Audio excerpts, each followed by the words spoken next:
Take a look around. We have so many closed doors on Main Street, Havenside, and Crown Bay. This is a result of us depending on one particular industry.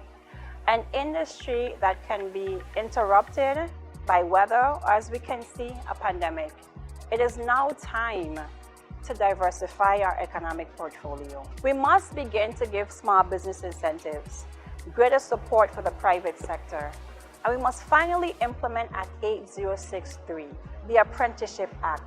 Only then can we have a skilled labor force through our industrial and marine sector.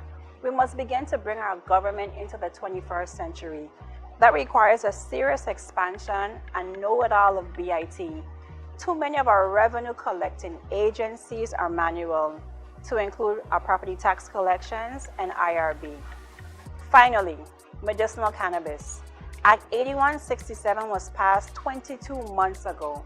As the chair of the Committee on Rules and Judiciary, we've passed every single nominee the governor has sent down. Additionally, I've sponsored legislation to appropriate $250,000 for cannabis-related software. It is time to move medicinal cannabis. Medicinal cannabis is a springboard for recreational use, but we must first begin and start somewhere. In the 33rd legislature, within this term, we've passed the free trade zone. That means a greater expansion on the South Shore of St. Croix to include projects like a transshipment port. Since the Panama Canal has expanded, we failed to dredge our harbors and we failed to attract that business.